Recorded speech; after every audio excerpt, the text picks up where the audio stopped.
Hello বন্ধুরা, সবাই কেমন আছো? আজকে তোমাদের আমি একটা নতুন জিনিস দেখাবো। তোমরা কে কে জানো ব্যাপারটা আমাকে বলবে। এই যে আটা মাখা, আটার এই যে ডো বলো বা এই যে ললাটা, এইটার ভিতরে কিন্তু আঠা থাকে, এক ধরনের আঠা থাকে এর ভিতরে। সেটা দিয়ে কিন্তু খুব মারাত্মক শক্তিশালী আঠা তৈরি হয়ে যায়। এই দেখো, এই আটাটা কালকে আমি মেখেছিলাম, তা বেশি হয়েছিল, আমি ফ্রিজে ঢুকাতে ভুলে গেছিলাম। তা বাইরে ছিল দেখে আজকে এটা দিয়ে আমি আর রুটি করলাম না। তাই হঠাৎ মনে হলো এইটা তোমাদের আমি দেখাই কি করে আটা দিয়ে আঠা তৈরি হয়। এই দেখো, আমি এবার এইটাকে ধোবো, ভালো করে ধোবো জল দিয়ে,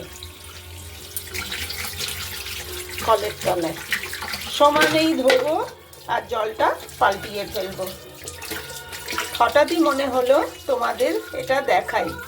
তোমরা জানো কি না আমি জানি না, এটা কিন্তু খুব ভালো একটা আঠা তৈরি হয়। আগে এই আঠা দিয়ে না হারমোনিয়াম সারানো হতো। হারমোনিয়ামের রিডগুলো যখন উঠে যেত তখন এই আঠা দিয়েই সারানো হতো। আমি অনেক দিন আগেকার কথা বলছি, তখন এত ভ্যারাইটিস আঠা বেরোয়নি। ফেভিকুইক, ডেনড্রাইট এগুলো সম্ভবত ছিল না। এই ঘরোয়া আঠাটা দিয়েই কাজ হতো। আমরা অনেক কিছুই, ধরো আমরা যখন বইয়ের মলাট দিতাম তখন আমরা কি করতাম, আটা জাল দিয়েই সেটা দিয়েই আমরা বইয়ের মলাট দিতাম। তখন কি আমরা আর আঠা কিনে বইয়ের মলাট দিতাম না?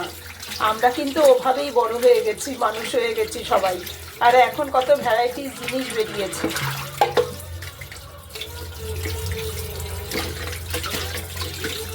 লোকে এখন খাটতে চায় না, সহজলভ্য যা হাতের কাছে পাচ্ছে সব দিয়ে যখন কাজ হয়ে যাচ্ছে তখন বেকার পরিশ্রম করব কেন, তাই না?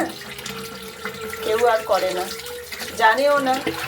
কিন্তু খুব মজার ব্যাপারটা দেখো, এটা ধুতে হবে অবশ্য অনেকক্ষণ ধরে। ভিতরটা না একটা স্টিকি একটা চামড়া চামড়া জিনিস বেরোবে তা ধুলে এর ভিতর থেকে।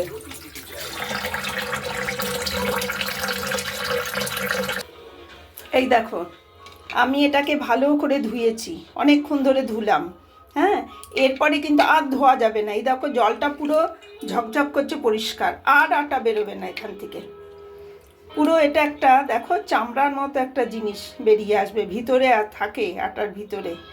এই যে যখন এটা ধুতে ধুতে একদম পুরো আটার ওই গোলাটা বেরিয়ে যাবে, মানে সাদা অংশটা, তারপরে জিনিসটা রেডি হয়ে যাবে।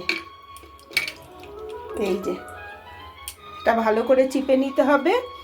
সম্ভবত আমার ঠিক মনে নেই, অনেক ছোটোবেলায় এটা আমি দেখেছিলাম। এর মধ্যে তোমার নয় চিনি নয় মধু কি একটা মেশাতে হয় জানো, তাহলেই এটা আঠাটা তৈরি হয়ে যাবে। হ্যাঁ, আমি তো এত বছর পরে হঠাৎ মনে পড়লো, তাই ভাবলাম দেখাই তোমাদের। আমার ছেলেরাও বোধহয় জানে না এই টেকনিকটা। দেখো,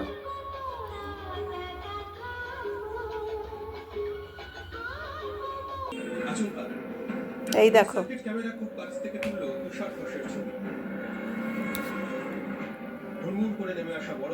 কি সুন্দর জিনিসটা, দেখো পুরো একটা চামড়া হয়ে গেল। অনেকেই জানে না। আমার হাজব্যান্ডকে জিজ্ঞেস করলাম, ও তো অবাক হয়ে দেখছে, ও জানে না যে এর ভিতরে আঠা থাকে। এর মধ্যে চিনি বা মধু কিছু একটা মেশাতে হবে, তাহলেই আঠাটা তৈরি হয়ে যাবে। তোমরা অন্তত এই পর্যন্ত করে দেখতে পারো, ব্যাপারটা খুব মজার।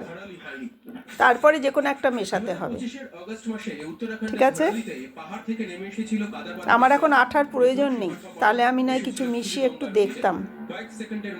ঠিক আছে, হাফ আমি চিনি মেশাই, হাফ মধু মেশাই, তাহলেই বুঝতে পারবো কোনটায় হবে। এই যে দেখো, একটার মধ্যে আমি চিনি মিশিয়েছি আর হাফ আমি মধু মিশিয়েছি। কিন্তু আমি যেরকম আশা করেছি সেরকম ঠিক হচ্ছে না, কারণ এটা আর কেউই আমাকে বলে দিতে পারবে না এটার সাথে কি মেশালে পারফেক্ট আঠা তৈরি হবে। চুন নাকি মধু না চিনি, আমি অ্যাকচুয়ালি ভুলে গেছি ব্যাপারটা। আমার বাবা মাও নেই, বাবা মা থাকলে ওনারা বলতে, আমার বাবা তো বলতেই পারতেন এর সাথে কি মেশাতে হতো। এটা কিন্তু আমি শিখেছিলাম আমার দাদুর কাছে, কেউ নেই আজকে, আমি তোমাদের পুরোপুরি দেখাতে পারলাম না, আমি ভীষণ আপসেট হয়ে গেলাম এই জন্য। কিন্তু এইটুক তো তোমরা দেখতে পেরেছো যে আটার মধ্যে একটা স্টিকি জিনিস থাকে, এই যে এটা কিন্তু অনেকেই জানে না। জানি না এটা সারা রাত রেখে দিলে এটা আঠায় পরিণত হবে কিনা। কিছু একটা মেশায়, নয় চিনি নয় মধু নয় চুন জাতীয় কিছু, একদম দারুণ আঠা তৈরি হয়ে যায় এটাতে। ঠিক আছে, আজকে এই পর্যন্ত। পুরোটা আমার সাকসেসফুলি ভিডিওটা হলো না, কিছুটা হলো। তোমাদের ভালো লাগলে আমাকে অবশ্যই জানাবে, যে ব্যাপারটা একটু নতুনত্ব আছে।